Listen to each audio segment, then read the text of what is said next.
Racist woman thought her wealth made her untouchable. She thought her last name gave her power. But when Rebecca Sterling tried to kick Shaquille O'Neal out of his own hotel suite, she made the biggest mistake of her life. Cameras were rolling. The internet was watching. And what happened next? No one saw it coming. Before we deep dive into this interesting story, subscribe to our channel and tell us where are you watching from. Share in the comments below. The golden afternoon sun bathed the grand entrance of the Sterling Grand Hotel, one of the most luxurious five-star resorts in the city. The place was a playground for the elite, Hollywood actors, business moguls, and old money aristocrats who had turned wealth into an identity. The driveway was a parade of Rolls-Royces, Bentleys, and sports cars, each pulling up to the marble-lined entrance where uniformed valets rushed to open doors. And then, Shaquille O'Neal arrived. The moment his sleek black Escalade rolled up, the atmosphere shifted. Heads turned. A few whispers rippled through the waiting guests. Even in a place where celebrities were common, Shaq was different. He wasn't just famous. He was larger than life, literally and figuratively. As he stepped out, towering over everyone, the staff immediately snapped to attention. "Mr. O'Neal, welcome back to the Sterling Grand." The concierge, a well-dressed man in his early 40s, practically jogged over, flashing a bright, eager smile. "Good to see you again, my man," Shaq rumbled, shaking his hand with ease, his massive palm completely engulfing the concierge's. "Your suite is ready as always," the concierge continued, "and we've made sure everything is set up just how you like it." Shaq nodded appreciatively. "That's what I like to hear." The bellhops moved quickly, unloading his bags as the front desk manager himself came out to handle the check-in. The atmosphere was warm, welcoming, exactly how a VIP experience should be. But then, a sharp, clipped voice cut through the moment like a cold wind. "Excuse me, is there a problem here?" Rebecca Sterling stepped out of the hotel's revolving doors, dressed in a pristine white designer dress and towering heels that announced wealth before she even spoke. She carried herself with the kind of casual arrogance that came from never hearing the word no in her entire life. She was the daughter of a real estate mogul, a socialite whose presence at fundraisers and private galas was more about being seen than actually caring about the cause. The hotel was practically her second home, and in her mind, that made her royalty. But right now, something was off. Her usual effortless check-in experience was interrupted by a scene she didn't understand. Too many staff members were distracted. Too much attention was on someone else. And she didn't like that. Her cold blue eyes swept over Shaq, her lips pursing as if she had just spotted something out of place. "What's going on here?" she demanded, shifting her designer purse onto her shoulder. "Why is this taking so long?"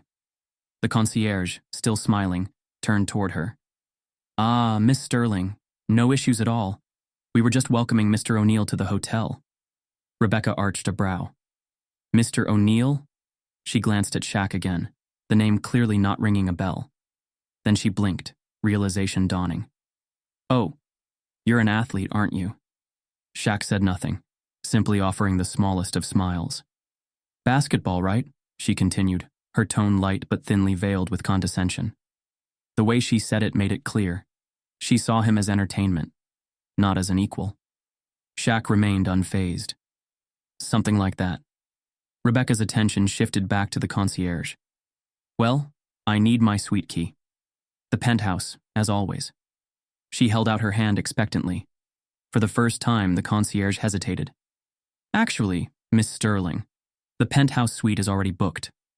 Her smile froze. "I'm sorry, what?" "It was reserved weeks ago." Rebecca's perfectly manicured nails curled slightly, but her expression remained neutral. "By whom?" There was a beat of silence, and then it hit her. Slowly, she turned back to Shaq. It was him. Rebecca let out a short, breathy laugh, as if this were some kind of misunderstanding. "You're telling me that he's in my suite?" The concierge cleared his throat, clearly uncomfortable. "The suite was reserved. I don't care when it was reserved." Her voice sharpened. "I stay in that suite every time I'm here. It's my suite." Now a few guests nearby were starting to take notice. A man in a business suit whispered something to his wife. The hotel staff looked tense. Rebecca turned back to Shaq, flashing a smile that didn't reach her eyes. I'm sure you don't know this, but I always stay in that suite, she said, her voice dripping with forced politeness. So if you wouldn't mind switching rooms, I'd appreciate it. Shaq let out a slow exhale, then shook his head. Not in anger, just in disbelief. Nah, I'm good. Rebecca's smile twitched. I don't think you understand. That suite is reserved for elite guests, regulars, people who belong here. A low, barely audible, "Oh no, she didn't," came from a nearby couple who had been listening in. Shaq leaned slightly against the counter, his expression still unreadable. You're saying I don't belong here? Rebecca hesitated for a fraction of a second. It was brief, almost imperceptible, but it was there. I'm saying, she recovered smoothly, that there are certain suites that are better suited for certain types of guests. The words hung in the air. Nobody spoke. Even the concierge looked stunned. And then? Shaq chuckled. A deep, slow, amused chuckle, as if this were the funniest thing he'd heard all day. Rebecca's confidence faltered. Something funny? She snapped. Shaq glanced around, as if making sure everyone else was hearing this, then looked back at her. I've been to a lot of hotels, he said, his voice easy, steady. Ain't never had someone tell me to give up my own suite before. Rebecca's lips pressed into a thin line. Well, now you have. At this point, the hotel staff was frozen, uncertain whether to step in or let the situation play out. The tension was thick, palpable. Then Rebecca turned to the concierge again, her voice lowering. Fix this. The concierge hesitated. Shaq noticed. He could see it. The conflict. The silent calculation. Rebecca was a longtime guest, a powerful name, but Shaq was, well, Shaq. The moment stretched. And then, Rebecca did something that changed everything. She turned to a nearby security guard and said, Can you escort him to a different room, please? Silence. Dead. Silence. The guard's eyes widened slightly. The hotel manager, who had just stepped out from the back office, froze mid-step. And Shaq? Shaq's expression didn't change. He just looked at the guard, then at the concierge, then finally back at Rebecca. His voice, when he spoke, was calm, controlled, but it carried. You really just asked security to move me? Out of my own suite? Rebecca crossed her arms. Well, if you won't do the right thing, then someone has to. The guard shifted uncomfortably. The concierge looked like he wanted to disappear. A few guests grabbed their phones, recording discreetly. And just like that, Rebecca Sterling made the biggest mistake of her life. A hotel bellhop, barely managing to keep up with Shaquille O'Neal's massive stride, led him toward the penthouse suite. Her penthouse suite. Rebecca's face twisted in disbelief. She had been told the suite was unavailable, that someone had reserved it weeks ago. And now? Now she was watching a man she didn't recognize take what was supposed to be hers. Something about the scene didn't sit right with her. She swept her eyes over Shaq's towering frame, his effortless confidence, the way the staff seemed almost eager to please him. He wasn't dressed like the typical businessmen she saw at the Sterling Grand. No stiff suits, no carefully rehearsed arrogance. Just presence. And it bothered her. Without hesitation, she turned on her heel and marched straight to the concierge desk. The young concierge, Daniel, barely had time to greet her before she leaned in, lowering her voice to an impatient whisper. Who is that man? She asked, her tone sharp, urgent. Daniel blinked, following her gaze. That's Mr. O'Neal, ma'am. Mr. O'Neal? She repeated, testing the name like it tasted bad. And what exactly does he do? Daniel hesitated for half a second too long. Rebecca's eyes narrowed. Let me guess, she said, her voice laced with mock amusement. Basketball? Football? Daniel cleared his throat. Yes, ma'am. He's a former… Ah. She cut him off with a knowing smirk, waving a dismissive hand. An athlete. That makes sense. Her expression shifted, confidence returning in full force. So, she continued, leaning in, if he's just an athlete, why is he in the penthouse? My penthouse. Daniel's polite smile didn't falter, but the tension in his shoulders was impossible to miss. The suite was booked in advance, Miss Sterling. Mr. O'Neal has been a distinguished guest with us for years. Rebecca let out a breathy laugh, the kind designed to make others feel small. That's cute, she said. But I've been staying in that suite longer than he has, and I think we both know that someone like me belongs there more than someone like him. Daniel's entire body stiffened. Rebecca smiled sweetly, like she hadn't just crossed a line. Look, she continued, placing her credit card on the counter. I'm sure this is just a misunderstanding. So let's go ahead and fix it. Daniel hesitated. Rebecca noticed. Her eyes flashed. Daniel, she said, voice low, clipped, as if speaking to a child.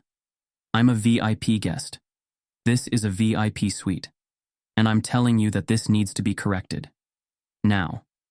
Daniel opened his mouth, but before he could respond, a second voice cut through the air. I don't think he needs to correct anything. Rebecca whirled around. Shaquille O'Neal stood a few feet away, hands in his pockets, watching the exchange with an expression that was calm, unreadable, but not amused. She hadn't heard him approach. He had been listening. For the first time since she walked in, Rebecca hesitated, but just for a second. Then she tilted her head, flashing the same polite but condescending smile she had perfected at charity galas and country club events. Mr. O'Neal, she said smoothly, drawing out his name like it was foreign to her. I was just sorting out a little mix-up. Shaq didn't move. Didn't sound like a mix-up to me. Rebecca's smile tightened. Oh, don't be silly. I just assumed there was some kind of clerical error. I mean, you're obviously very successful in your own way, but the penthouse is usually reserved for people who… She stopped herself, but it was too late. Shaq raised an eyebrow. Go ahead, finish that sentence. Rebecca's throat bobbed. The lobby had gone silent. Staff members froze in place. A businessman checking in had paused mid-signature. Even the bellhop holding Shaq's luggage had stopped pretending not to listen. She had lost control of the moment and she knew it. But instead of backing down, she doubled down. She sighed dramatically, shaking her head. Look, she said, forcing another bright, insincere smile. This isn't personal. I just think we can all agree that certain spaces are meant for certain kinds of people. A sharp inhale came from somewhere behind her. Someone muttered, Oh no, she did not just say that. Shaq's expression didn't change. But the weight in the air? It did.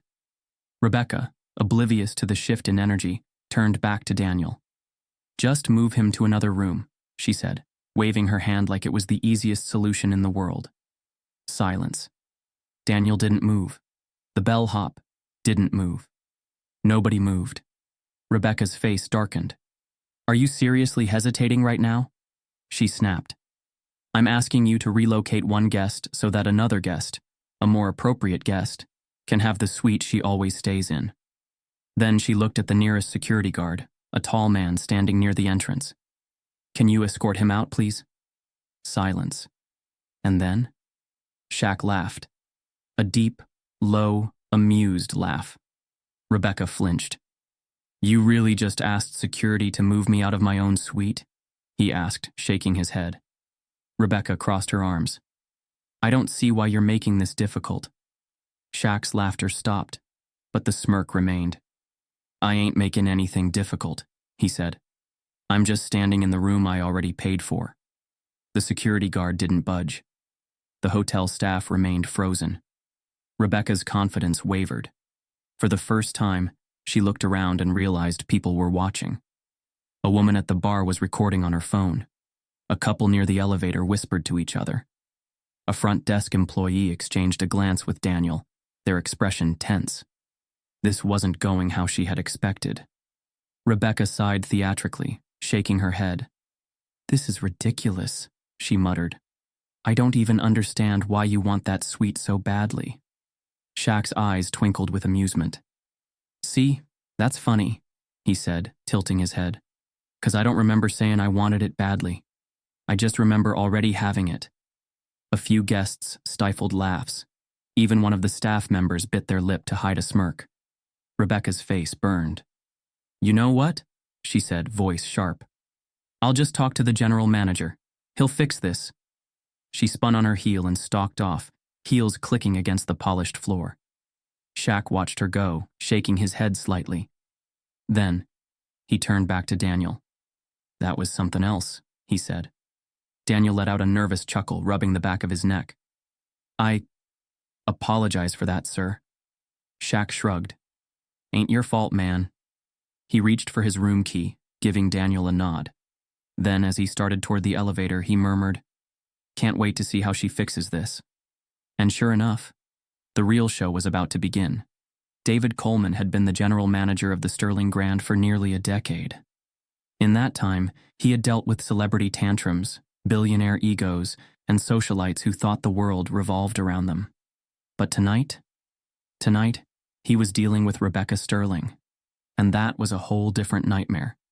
David had just sat down in his office, sipping his evening espresso, when his assistant rushed in, out of breath. "Sir, we have a situation in the lobby," she said carefully. David raised an eyebrow. "Situation?" She hesitated, then sighed. "It's Miss Sterling." David closed his eyes for half a second. He already knew. Rebecca Sterling had money, connections, and a lifetime of getting exactly what she wanted. She was the kind of guest who believed the hotel belonged to her, simply because she had been coming here for years. David stood, smoothing his suit jacket. "What's the issue this time?" His assistant hesitated. "She's demanding that we remove a guest from the penthouse." David frowned. "What? Who?" The assistant swallowed. "Shaquille O'Neal." David froze mid-step. For a split second, he thought he had misheard her. Then reality hit. Rebecca had just picked a fight with the wrong man. By the time David stepped into the lobby, the tension was thick enough to choke on. Rebecca was standing near the concierge desk, arms crossed, glaring daggers at Daniel, the young concierge who looked like he'd rather be anywhere else. Meanwhile, Shaq stood a few feet away, hands in his pockets, calm, quiet, but completely in control of the space.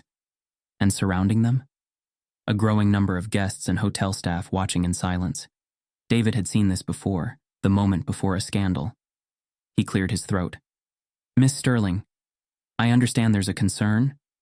Rebecca spun on him instantly, her expression shifting from outrage to feigned relief. "David, finally someone who can fix this nonsense." David forced a neutral smile.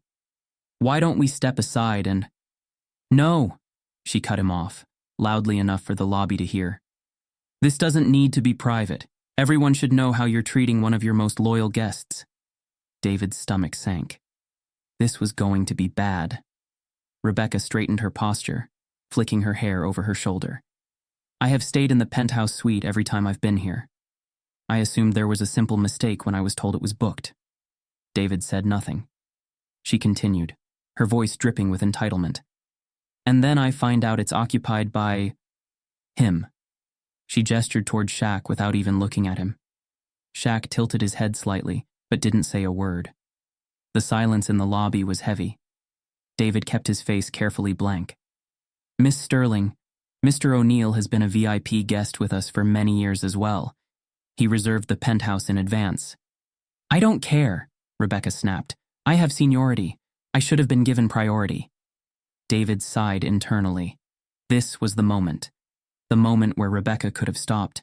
The moment where she could have saved herself. But instead, she did exactly what he knew she would do. "I mean, be real, David," she said, laughing just a little too loudly. "What does a guy like that even need a penthouse for?" The entire lobby winced. David saw Daniel's face pale. The young concierge was clutching the desk like it was the only thing keeping him from collapsing. "Shaq?" He exhaled slowly, shaking his head, the ghost of a smirk forming. Rebecca didn't notice. She wasn't done yet. "You're putting me in a very difficult position, David," she continued, shaking her head like she was the victim here. David kept his voice measured, professional. "Miss Sterling, I assure you—" "You assure me?" she scoffed. "You assure me? Because right now it looks like you're bending over backward for someone who—" She stopped herself. Too late. Everyone heard what she almost said. A woman near the bar let out an audible, "Oh, wow." A bellhop standing near the elevator closed his eyes like he wanted to disappear. Rebecca sensed the shift but doubled down. She turned to Shaq, her lips pressing into a tight smile. "I'm sure you understand, Mr. O'Neal," she said sweetly. "This is just about policies and fairness." Shaq finally spoke. "Nah," he said, voice calm, deep, unshaken. "This ain't about policies. We both know that." Rebecca's fake smile froze. David held his breath. Shaq took a step forward. Not aggressive, not threatening, but enough to remind everyone in the room just how big he was. "You got a problem, Miss Sterling?" Rebecca let out a nervous chuckle. "I wouldn't call it a problem. You asked security to move me out of my own room." The chuckle died instantly. Rebecca's face turned red. David knew what came next. Rebecca would try to salvage this. She would turn to him, demand he fix it. And in doing so, she would put him in a position he didn't want to be in. And right on cue. "David," she said, her voice lower now, as if trying to regain some control. "I think we can agree that I deserve the penthouse. Just move him to another suite, and this whole thing goes away." David took a steady breath. This was the moment. The moment that would decide everything. And he knew what he had to do. He turned, not to Rebecca, but to Shaq. "Mr. O'Neal," he said, deliberately ignoring Rebecca's request. "If there's anything we can do to make your stay even more comfortable, please let me know." Rebecca blinked. The air in the room shifted. Shaq nodded. "I appreciate that, David." Rebecca's lips parted slightly, as if trying to process what just happened. Then she turned back to David, her voice strangely quiet. "You're really doing this?" David finally looked at her. For the first time, there was no hesitation.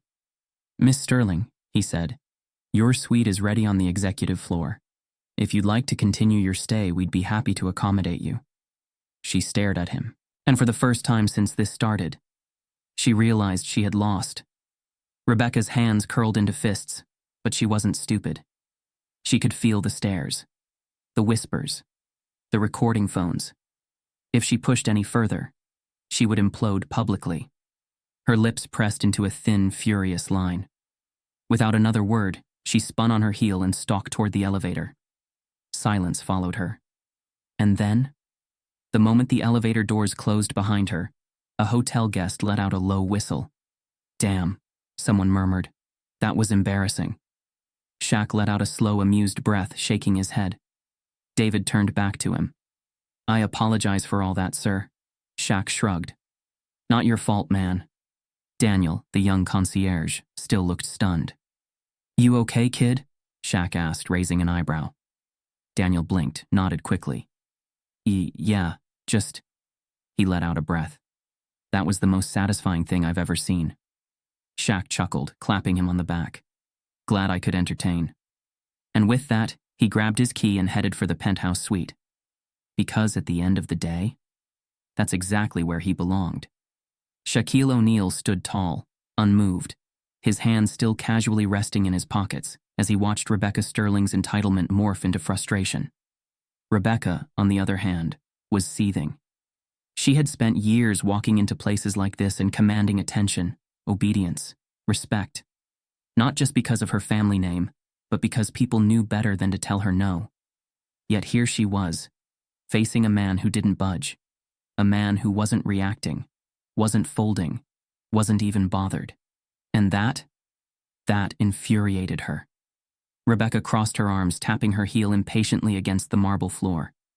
"I just don't see why this is such a big deal," she said, her voice still holding that forced politeness, but the cracks were showing. Shaq exhaled slowly. "Oh, it's a big deal, just not for me." Rebecca frowned. "Excuse me?" Shaq tilted his head slightly, studying her. "You ever notice how people like me," he said smoothly, "gotta stay calm when people like you get upset?" The words landed like a hammer. Even those who had been trying not to stare suddenly looked up, their interest piqued. Rebecca's face twitched. "I don't know what you mean." Shaq's smile was slow, patient, unshaken. "Yeah, you do." Shaq shifted his weight slightly, his voice steady, unforced. "You ever been pulled over for no reason?" he asked. Rebecca blinked. "What?" "I have." Silence. Shaq's eyes stayed locked on hers, but now the weight in his voice deepened. I was 19, still in college. I had just saved up enough money to buy myself a car, a used one, but it was mine. Drove it out of the lot, feeling proud, feeling like I had finally made it a little, you know? Rebecca said nothing. But then, not even 20 minutes later, Shaq continued, his voice calm, his expression unreadable. Cop pulls me over. No reason. Just looks me up and down and asks, "Whose car is this?" Daniel, the young concierge, swallowed hard. Rebecca rolled her eyes. I fail to see how this is relevant. Shaq ignored her. So I tell him I just bought it, show him my papers, but he don't care. He makes me get out of the car, makes me stand there while he calls it in. The lobby was silent now. The only sound was the faint clinking of glasses from the bar, the distant hum of the city outside. Shaq kept his voice even, but there was weight behind every word. Minutes pass, 5, then 10. I'm just standing there in the heat with people driving by staring like I did something wrong. And you know what he tells me when he finally hands me back my papers? Nobody spoke. He says, "You just looked out of place." A few gasps rippled through the small crowd forming near the check-in counter. Rebecca shifted, uncomfortable now. Well, I don't see how that has anything to do with this Shaq smiled. It has everything to do with this, he said. Because you looked at me the same way that cop did. Rebecca's mouth snapped shut. You saw me in a place you thought I didn't belong, he continued. And instead of asking questions, instead of wondering if maybe you were wrong, you just decided I must have been in the wrong. Rebecca let out a sharp laugh, forced, nervous. That's ridiculous, she scoffed. I never... You asked security to remove me, Shaq reminded her. The weight of his words settled over her like a storm cloud, and for the first time since this started, she had no response. The tension was suffocating now. A bartender leaned against the counter, shaking his head. A woman near the entrance muttered, "Unbelievable." Even the hotel manager, David Coleman, stood frozen, his lips pressed into a tight line. Rebecca's gaze flicked around the room, her frustration turning into panic. She could feel the shift. She could sense the staff distancing themselves from her. So, instead of backing down, she did what entitled people do best. She lashed out. "This is outrageous," she snapped. "You're twisting this into something it isn't." Shaq raised an eyebrow. "Am I?" She ignored him, whirling toward David. "I want to file a formal complaint," she declared. "This entire hotel has treated me like I'm the problem when I'm simply asking for what I deserve." David hesitated. Rebecca's eyes narrowed. "Well, are you going to do something or not?" David let out a slow exhale. Then, with deliberate control, he turned, not to Rebecca but to Shaq. "Mr. O'Neal," he said, "on behalf of the Sterling Grand, we deeply regret this experience. Please let me know if there's anything we can do to ensure your stay remains as comfortable as possible." Rebecca's face drained of color. "You're apologizing to him," she demanded. David finally looked at her. "Miss Sterling," he said evenly, "your suite is waiting for you on the executive floor. If you'd like to continue your stay, we'd be happy to accommodate you." Rebecca's lips parted. For the first time in her life, she had lost. The entire room was watching her now. If she walked away, she would be seen as weak. If she fought back, she would be seen as worse. Her hands clenched into fists. "You're making a mistake," she hissed, low enough that only David could hear. David didn't blink. "The only mistake," he said quietly, "was underestimating who you were talking to." Rebecca's jaw tightened. She turned sharply, grabbing her purse, storming toward the elevators without another word. But just before the doors closed behind her, she heard it. A quiet ripple of applause. Not loud, not exaggerated, just enough. Enough for her to know that everyone in the lobby had witnessed her fall. And Shaq? Shaq simply turned back to the counter, picked up his key card, and with a small smirk said to Daniel, "Man, I just came here to get some sleep." The young concierge let out a breath he didn't realize he had been holding. Shaq gave him a wink, nodded to David, and walked toward the penthouse elevator. Because at the end of the day, He never had to raise his voice, never had to lose control. He just let Rebecca Sterling destroy herself. David Coleman, the general manager of the Sterling Grand, had handled his fair share of high-profile guests. But tonight felt different. As he strode across the marble-floored lobby, his assistant hurried beside him, whispering details about a heated situation between Rebecca Sterling and a VIP guest. "She's demanding the penthouse, sir. Says she always gets it." David sighed. Of course she is. Rebecca Sterling had been a long-time guest, a name people in luxury hospitality knew well, not for the right reasons. She was entitled, impatient, and convinced her money made her royalty. But what made David slow his pace was his assistant's next sentence. "And the guest she's trying to have removed?" The assistant swallowed. "It's Shaquille O'Neal." David stopped mid-step. "What?" "It's Shaq. The Shaq." David's stomach dropped. Because now, Rebecca Sterling had just made the biggest mistake of her life. By the time David reached the scene, the tension in the lobby was palpable. Rebecca stood with her arms crossed, flushed with frustration, still fuming from her previous argument. A growing number of hotel staff and guests had gathered, some whispering, others blatantly recording the moment on their phones. And Shaq? Shaq hadn't moved. He stood tall, hands in his pockets, completely unshaken as if Rebecca's tantrum barely registered. David took in the scene quickly. His years in hospitality had taught him one thing: you don't let a situation like this spiral. He stepped forward. "Miss Sterling, is there a problem?" Rebecca whirled on him instantly. "Finally," she snapped.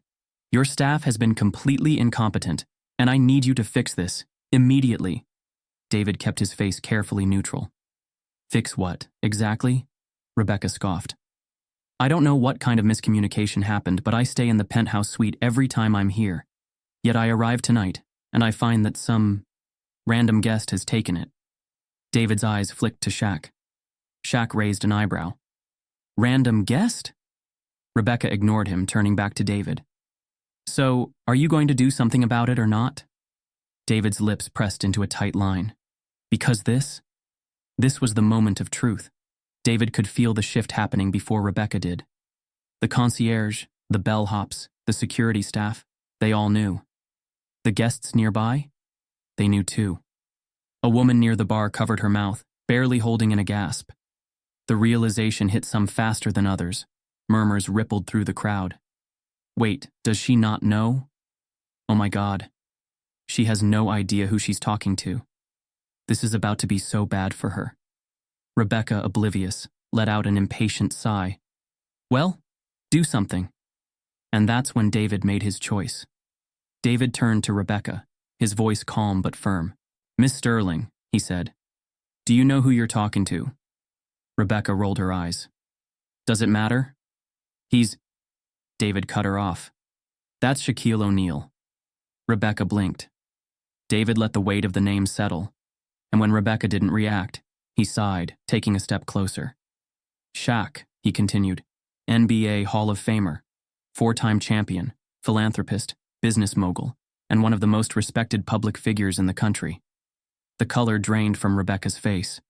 David wasn't done. "The man you just tried to have escorted out? He's probably done more for people in a single month than most people do in a lifetime." A hush fell over the lobby. Rebecca's mouth opened slightly, but no words came out. The guests weren't whispering anymore. They were staring. Phones were still recording. The moment was being captured forever. And Rebecca? For the first time in her life, she had no control. There was an opening here. A small window for Rebecca to apologize, to back down, to acknowledge her mistake. Instead, she doubled down. Rebecca flipped her hair over her shoulder, forcing out a sharp laugh. "Oh, please. So what? He's famous, and I'm supposed to just bow down." David stared at her. "Shaq?" Shaq let out a low, quiet chuckle. "Lady," he said, "nobody needs you to bow down." Rebecca's face flushed red. "You know what? This is ridiculous," she snapped. "This whole thing is being blown out of proportion." Shaq's smile didn't waver. "Is it?" Rebecca turned back to David. "You're really telling me," she said, her voice losing its previous confidence. That you're siding with him over a longtime guest. David didn't blink.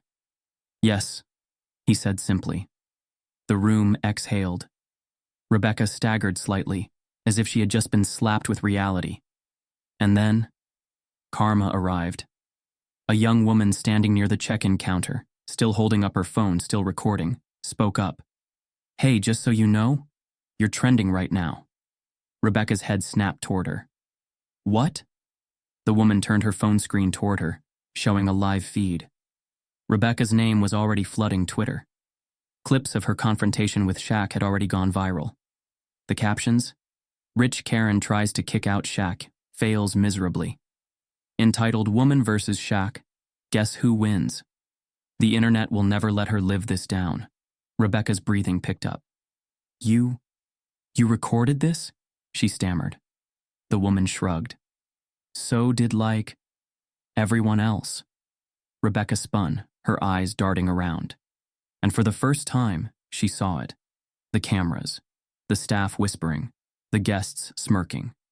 The realization hit her like a tidal wave. This wasn't just a hotel dispute anymore. This was a public humiliation, one she'd never escape. Shaq adjusted his watch, glancing toward David. That all, boss? He asked casually. David nodded. I believe so, sir.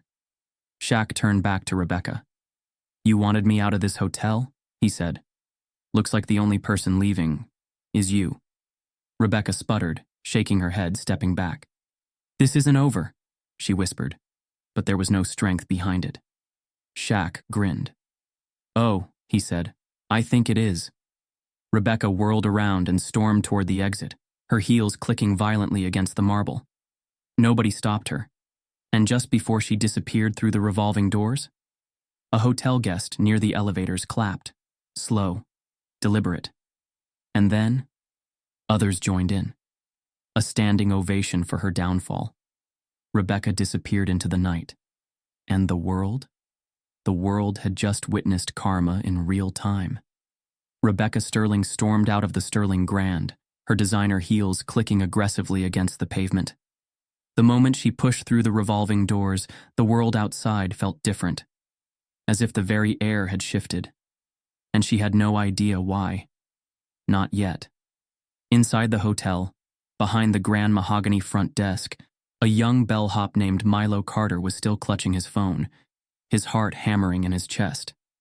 He had been working at the hotel for only 6 months. But tonight? Tonight was the first time he had seen real justice unfold in front of him. He stared at the video he had just recorded. The moment Rebecca realized she was talking to Shaquille O'Neal, the way she doubled down instead of apologizing, the wave of humiliation that swept over her as the hotel staff and guests turned against her. It wasn't just a bad moment. It was a moment the world needed to see. His thumb hovered over the upload button. Then, he pressed it. The internet explodes. Within minutes, the first clips hit Twitter. At first, it was just a few hundred views, then thousands, then millions. The hashtag started trending almost instantly. #Shaq versus Karen #, entitled Fails Again. #Shaq did not even blink. And the title of the viral clip?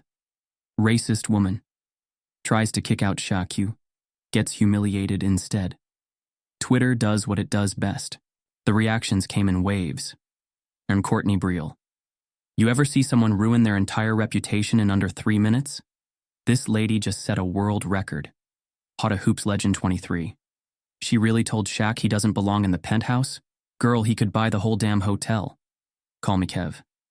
Shaq didn't even need to say much, just stood there while this lady played herself in 4K. The memes, instant. One had Rebecca's shocked face next to the caption, "When you realize the random guy you disrespected is worth $400 million. Another showed Shaq's calm smirk with the words, "Watching karma work in real time." Over on TikTok, creators jumped on the trend within hours. Edits of the video were paired with dramatic music. Some played Rebecca's outburst over scenes of epic fails. Others slowed down the moment where David, the hotel manager, publicly sided with Shaq, making it look like the final boss battle of entitlement. One creator did a voiceover breakdown. All right, guys, let's dissect how this woman absolutely fumbled her entire existence in 120 seconds. First, she assumes Shaq is just some guy. Strike one. Then she tries to get security to kick him out. Strike two. Finally, she realizes who he is and still won't apologize. That's strike three. And now, the internet is never letting her recover. The comment sections were brutal. JJ25. Imagine being this loud and this wrong at the same time. Inaya Parker. Shaq handled that with more patience than I ever could. I would have just booked the entire hotel out of pettiness. By morning, news pages, celebrity gossip accounts, and even mainstream media had started picking up the story. Socialite humiliates herself, trying to remove Shaquille O'Neal from his own hotel suite. Shaq handles racist incident with class. Internet erupts in support. And then, the celebrity reactions started rolling in. LeBron James reposted the video with 3 laughing emojis, and the caption, "Bruh, she really tried it." Kevin Hart commented, "This is why you stay humble, people." Shaq didn't even have to lift a finger for her to destroy herself. Even Dwayne "The Rock" Johnson chimed in, reposting a meme version of the video with the caption, "Entitlement, meet karma." Shaq, meanwhile, said nothing. He didn't post a single comment, didn't retweet, didn't acknowledge the viral firestorm that was now consuming Rebecca's name. Because at the end of the day, he didn't have to. The world was handling it for him. Back in her penthouse suite, not the one she wanted, but the one she had to settle for, Rebecca finally checked her phone. And what she saw? Her heart stopped. Everywhere she looked, Twitter, Instagram, Facebook, her name was being dragged. There were articles, memes, videos. Even people she knew in real life were posting about it, some laughing, others saying things like, "This is disappointing, but not surprising." Her hands shook as she scrolled. She tried to report some posts, but there were too many. She tried to call her publicist, but they weren't answering. And then she saw something that made her stomach drop. Her father, the real estate mogul whose last name gave her the power she flaunted, had just issued a statement.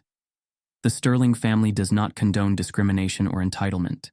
We believe in respect, integrity, and kindness to all. Rebecca's actions are her own, and we will not be commenting further. Translation? She's on her own. Rebecca grabbed her suitcase, throwing in her designer clothes, her expensive jewelry, her entire world of privilege that suddenly felt so much smaller. Because now everywhere she went, people would recognize her. Not as a socialite, not as a businesswoman, but as the woman who tried to kick Shaq out of his own hotel suite and failed miserably. She had thought her money and status made her untouchable. But in the age of the internet, no one is untouchable. Shaq sat on the balcony of his penthouse, looking out over the city, sipping his morning coffee. The hotel had sent up complimentary breakfast, and he had spent the morning ignoring calls from reporters, interview requests, and social media notifications. At some point, David, the hotel manager, had sent a message. "We appreciate how you handled everything with grace. The entire staff is behind you. If there's anything else we can do for you, let us know." Shaq smiled, typing back, "All good, boss. Just here to relax." And with that, he put his phone down. Because at the end of the day, the internet had already done the work for him. Rebecca sat in her penthouse, phone in hand, scrolling through an endless stream of notifications. Every article, every comment, every post felt like a fresh wound. Socialite Rebecca Langley under fire for mistreatment of workers. Hotel heiress exposed in viral videos. The headlines were relentless, each one chipping away at the carefully curated image she had spent years perfecting. She threw her phone onto the couch, pacing the room in frustration. "They're blowing this out of proportion," she muttered, her voice shaky but defiant. "People are so sensitive these days." Her PR manager, Lauren, stood by the window, arms crossed. "Rebecca, this isn't just one incident, it's a pattern." Rebecca spun around, eyes narrowing. A pattern? It was one bad day, and that waitress was rude to me first. Lauren exhaled sharply. "It's not just the waitress. There's footage from last year at the gala. Remember the bartender you berated? And the driver you called incompetent on a live stream? She held up her tablet. People are digging. Employees from the hotel are coming forward. Some worked for you personally. Rebecca snatched the tablet, skimming through the accusations. Former staff described her as volatile, entitled, cruel. Waiters from high-end restaurants recounted how she snapped her fingers at them, deducted tips for minor mistakes, even had them fired for bad attitudes. There were videos, receipts, emails, a damning trail of her own making. Her chest tightened. They're lying, she insisted, but the words felt hollow. Lauren wasn't moved. They have proof. The walls seemed to close in. Rebecca's fingers trembled as she refreshed her feed. More videos surfaced, one of her sneering at a hotel receptionist, another of her snapping at a spa attendant. The comments were merciless. She's always been like this. Imagine how many stories we don't know about. No apology is going to fix this. Her mind raced. Damage control. She needed sympathy, a way to shift the blame, the victim angle. She grabbed her phone and hit record, eyes glassy as she composed herself. I just want to say, I'm devastated, she began, voice trembling. I've always tried to be a kind person, but the pressure, the scrutiny, it's overwhelming. I'm not perfect. I have bad days like anyone else, and I never meant to hurt anyone. She paused, glancing at Lauren, hoping for approval. Instead, her manager's expression was unreadable. You think they'll buy this? Rebecca asked, dropping the fragile act. Lauren shook her head. Number, and if you go this route, you'll make it worse. Rebecca clenched her jaw. Then what the hell am I supposed to do? Lauren's phone buzzed. She read the message, her face darkening. The hotel just released a statement. Rebecca snatched the phone from her. Langley Hotels does not condone mistreatment of staff or guests. We take these allegations seriously and have begun an internal review. The actions of individuals do not reflect our company's values. Her stomach dropped. The words were sterile, distant, designed to cut her loose. No, no, no. She gripped the phone tighter. They can't do this. This is my family's company. Lauren's voice was careful, controlled. Your father doesn't run it anymore. The board is protecting the brand. Rebecca turned away, her heart pounding. She could handle gossip, bad press, even a scandal or two. But this was different. She was being erased. A new wave of posts flooded in. Old classmates sharing stories, influencers condemning her, brands quietly unfollowing her on social media. It was a free fall, and she had no parachute. For the first time, Rebecca Langley felt powerless. The world wasn't listening to her excuses anymore. Her family had distanced themselves. Her friends had gone silent. Even her PR team had given up, leaving her with a single, unvarnished truth. This was all on her now. She sat in her dimly lit apartment, scrolling through the latest headlines. The backlash hadn't faded. It had evolved. News outlets had moved beyond the initial scandal, now framing her as a symbol of unchecked privilege. Every time she refreshed her feed, a new voice called her out. Celebrities, activists, even people she once considered beneath her notice. Rebecca swallowed hard, her thumb hovering over Shaq's contact. Of all the people in the world, he was the last person she wanted to face. And yet, he was the only one who might give her the answers she so desperately needed. After a deep breath, she typed out a message. Can we talk? Please.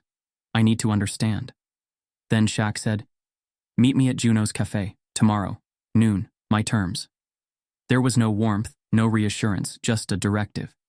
Rebecca hesitated. Meeting him meant facing everything she had spent her life avoiding. But what choice did she have? Juno's Cafe was nothing like the upscale restaurants Rebecca was used to. It was small, loud, alive with chatter. The smell of coffee and fresh pastries filled the air. It was the kind of place she would have once ignored. Too ordinary, too real. She spotted Shaq near the back, seated at a booth, arms crossed. He didn't stand when she approached, didn't offer a greeting, just watched her, waiting. She sat down, awkwardly folding her hands in her lap. Thanks for meeting me, she said, voice softer than usual. Shaq exhaled, leaning back. I almost didn't. Rebecca flinched. I don't blame you. He tilted his head. So, why am I here? She opened her mouth, but the words felt tangled. What was she even asking? Forgiveness? Advice? A way out? She settled on honesty. I don't know. Shaq chuckled, shaking his head. You really don't, do you? Rebecca's eyes darted away. I didn't think it was this bad. Shaq's expression hardened. That's the problem, Rebecca. You didn't think. You lived your life treating people like they were disposable, and now you're surprised everyone's done with you. I never meant… Shaq cut her off. Stop. Just stop. You keep saying that, but intent doesn't erase impact. His voice carried the weight of years of experience, of battles fought and scars earned. You walked through this world with blinders on, and when people finally pushed back, you acted like you were the victim. Rebecca swallowed, guilt rising in her throat. I don't want to be that person anymore. Shaq studied her for a long moment. Then do the work. She frowned. What does that even mean? It means, Shaq said, leaning in, that you stop running from this. You stop playing for sympathy. You own what you did. And you start listening instead of talking. Rebecca hesitated. And if I do that, will people ever forgive me? Shaq sighed. That's not something you get to ask. You don't do this for forgiveness. You do it because it's right. He tapped his fingers on the table. Look, redemption isn't a PR move. It's not about fixing your image, it's about fixing you. If you're serious, you've got a long road ahead. Rebecca nodded slowly. For the first time, she wasn't thinking about damage control. She was thinking about change. And change meant stepping into the fire. The lesson that echoes. Rebecca Langley stared at the camera, the live feed blinking in front of her. The moment had come. No handlers, no scripts, just her. Her heart pounded as she took a deep breath and spoke. I messed up.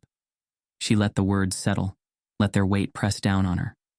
For years, I told myself I was a good person, that I treated people with respect. But the truth is, I didn't. I was blind to the way I treated workers, employees, people who didn't have my privilege. And when I was called out, I deflected. I denied. I played the victim instead of listening. The comments rolled in. Some skeptical, some angry, some cautiously hopeful. I'm not here to make excuses. I'm not here to ask for forgiveness. I'm here to say, I was wrong, and I want to do better. Rebecca inhaled sharply, feeling the weight of accountability settle on her shoulders.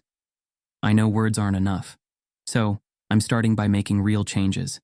I'm donating to worker advocacy programs. I'm working with organizations that fight discrimination in the service industry. And most importantly, I'm listening. She exhaled. This is just the beginning. I don't expect trust overnight, but I'm committed to earning it. With that, she ended the live stream. Silence filled the room. For the first time, she felt something unexpected. Not fear, not shame. Across the city, Shaq watched the video, nodding slightly. It wasn't perfect. It didn't erase the past, but it was real, and that meant something. He picked up his phone and started typing. Shaq. It's a start. Now keep going. The impact rippled beyond Rebecca. The Langley hotel chain, under pressure, announced sweeping policy changes, mandatory training for staff, protections for workers, a hotline for reporting mistreatment. It wasn't just about saving face, it was about setting a new standard. News outlets picked up the movement. Conversations sparked. Other service workers shared their stories, demanding better treatment. Rebecca's scandal had been the catalyst, but the issue was bigger than her. And that was the real lesson. Change didn't come from one apology, one press statement, one viral moment. It came from action, from uncomfortable conversations, from facing the truth, no matter how ugly. Rebecca had finally taken the first step. The rest was up to her. Think privilege always wins? Think again. This story is just the beginning of a bigger conversation about power, respect, and accountability. Want more eye-opening stories that challenge entitlement and spark change? Follow us for more real-life drama stories, unforgettable lessons, and moments that prove karma never misses. Stay tuned, You won't want to miss what's next.